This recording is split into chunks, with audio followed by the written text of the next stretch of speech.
जैसे next question बोल रहा है 5 नंबर का की एक ट्यूबलाइट 40 वॅटचा असून 0.5 एम्पियरचा करंट घेते, तर ट्यूबलाइटला लागणारा एकूण व्होल्टेज किती व एकूण रेजिस्टेंस किती। ठीक है, मतलब क्वेश्चन बोल रहा है कि कोई एक ट्यूबलाइट है जो 40 वैट पे काम कर रहा है और 0.5 एम्पेयर का करंट लेता है, तो ट्यूबलाइट का टोटल वोल्टेज कितना लगेगा उसके लिए और उसका एक टोटल रेजिस्टेंस कितना होगा, यह हमें कैलकुलेट करना है। तो हम सबसे पहले इसका डाटा लिख लेते हैं, जैसे हर बार हम लिख लेते हैं, क्योंकि डाटा अगर लिख लिए तो कैलकुलेशन करने के लिए आसानी हो जाती है और कैलकुलेशन या फार्मूला गलत नहीं होता। पावर की वैल्यू यहाँ पे दी गई है 40 वैट, करंट की वैल्यू दी है 0.5 एम्पियर।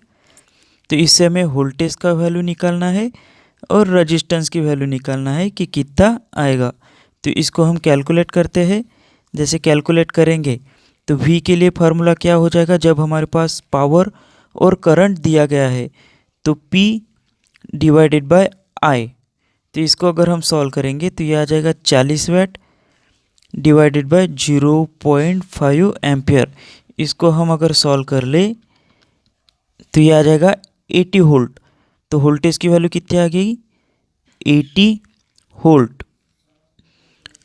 ये हो गया आंसर नंबर 1। उसके बाद में हमें रेजिस्टेंस की वैल्यू निकालना है।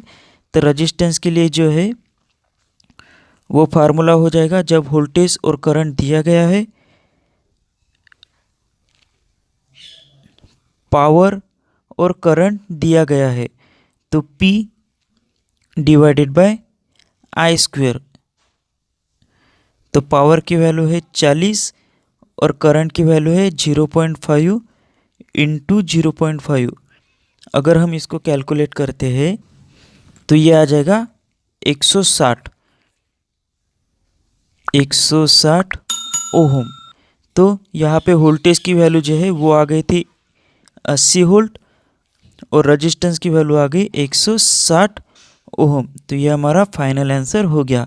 तो इसी तरह से जो भी आगे के क्वेश्चन है वो इसी तरह से सॉल्व करना है और कैलकुलेशन की प्रैक्टिस करना है, ताकि इस तरह से अगर क्वेश्चन एग्ज़ाम में भी आए तो हमारे क्वेश्चन किसी तरह से गलत ना हो और हम उसको इजीली कैलकुलेट कर सके। तो इसके लिए जो टोटल 12 फार्मूले हमने लिखे हैं, देखे हैं और उसको याद किया है, तो उसका अप्लाई करके पूरे कैलकुलेशन इस तरह से करना है। तो अब हम नेक्स्ट क्वेश्चन देखते हैं।